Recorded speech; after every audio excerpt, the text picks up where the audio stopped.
Today, we're answering some of the top questions from Reddit, specifically those involving investing, saving, retirement planning, things like that. So let's get right to it. First one, should I really be dumping money into my 401k now with the market falling? Is putting money into the 401k a good idea with the market dropping all the time? It's just losing value, right? I'm already 40 with nothing in retirement. I'm now maxing my 401k, but does it even make sense at this point? All right, I got good news for you. When the market is falling, your 401k ends up buying a lot more of those ETFs or stocks or mutual funds that's in your 401k. So in the end, you want this choppy market if you have a long-term time horizon with your retirement savings. Now, let's assume you're 40, right? You probably aren't gonna retire for at least 15, 20 years. Let's just assume 20 years. Right now, with the market falling, yes, your overall account balance does take a big hit. And yes, you won't like logging in and checking your account balance during these times. But might I suggest you look at it a little bit different way. Your money that's being withheld every single paycheck is buying more investments. You're kind of buying on the dip, right? You're not trying to time the market. You're just buying more. You're getting better value, all right? You're doing dollar cost averaging in your 401k, which is automatic for everyone, and you're getting more out of your 401k. In the end, assuming that the overall global market comes back up like it has in history, you will be better off continuing with your long-term investment strategy, no matter what type of market, no matter what type of the year it is. If you want more tips like this to grow your wealth, pay off debt, and learn all the financial 101 tools that maybe we weren't all taught in high school and college, hit subscribe and follow along. Next one, is 15% really not enough to save for retirement? According to the Prime Directive, 15% of annual gross into retirement is a reasonable goal. I've seen posts that tell people that 15% isn't nearly enough and should also be maxing out their 6K Roth and 21K 401K every year, and with a pre-tax salary of 76K. It's nearly 50% of take home. Okay, so I'll just answer that part.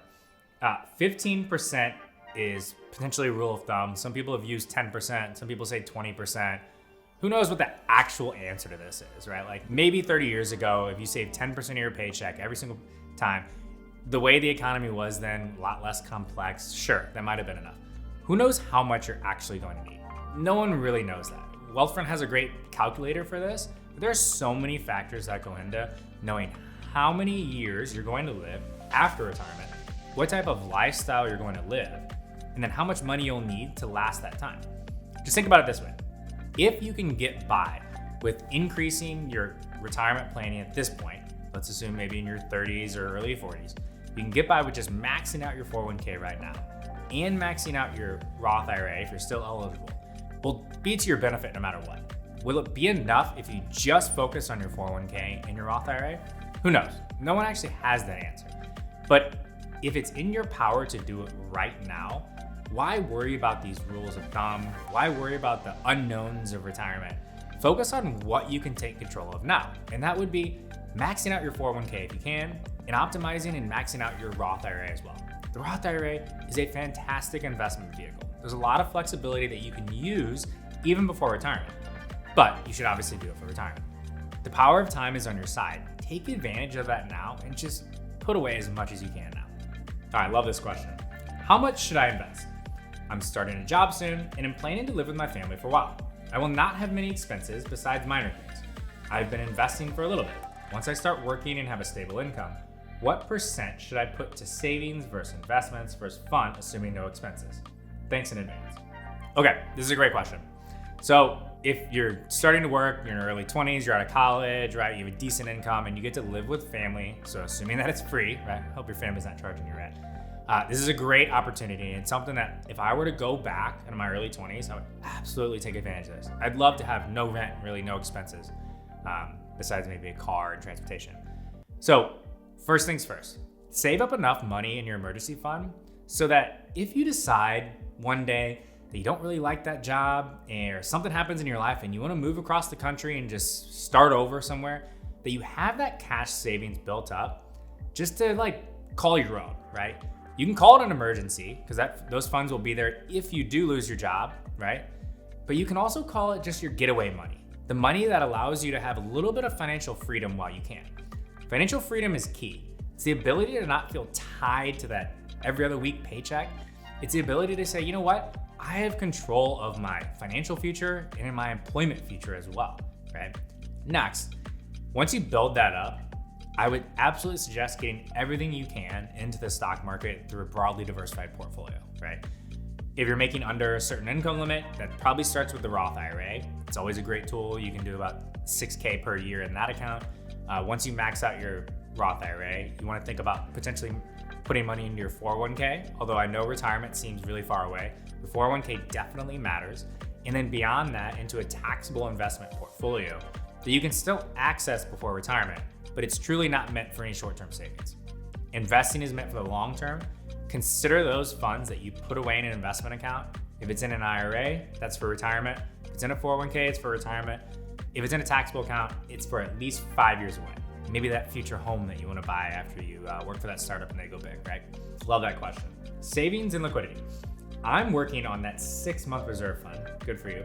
But want to know where I can put it so I can grow it to have access in case of an emergency. What do you guys do with your emergency reserve fund? I don't want it to just sit there doing nothing.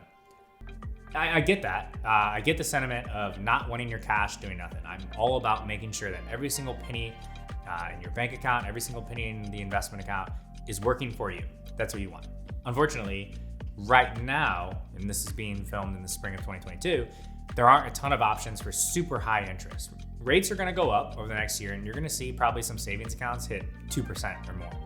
So what I would say is sacrifice the short-term interest rate, keep your money safe. If you need this for an emergency and you invest it and the market goes down 10, 20% like we've seen, you're gonna be in a bind. Do not invest any funds that you need in your emergency fund that you're going to need over the next few years or in case something happens. Keep it in some kind of savings account or cash account. Ideally one that doesn't put restrictions on the amount of withdrawals, but also gives you a high interest rate. That's way more important than the potential gains that you have. Investing is all about risk and reward. For any short-term expenses, you're taking on a lot of risk if you potentially need it in the next few months or even a couple years.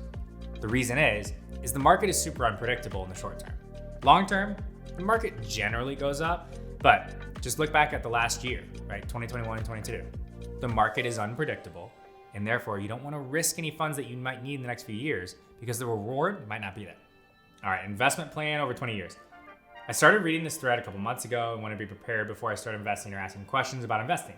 But the more I read, the more unsure I became. So here's my question.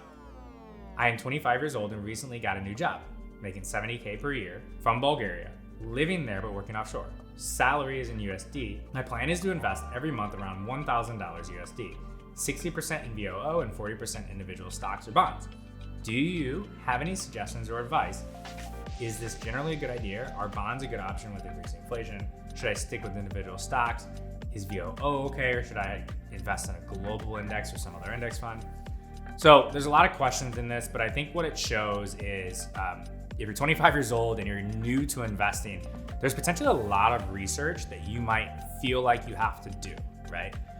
Before you get started investing. And sometimes it can be very overwhelming. So I'll say this. If you like doing the research, if you're that type of person that loves the nitty-gritty and researching individual ETFs and stocks and building your own portfolio, then do that, right? That's totally fine. It's a great learning experience. Just make sure that you're buying ETFs or you're buying enough stocks, that you're diversifying your portfolio outside of any concentrated sectors.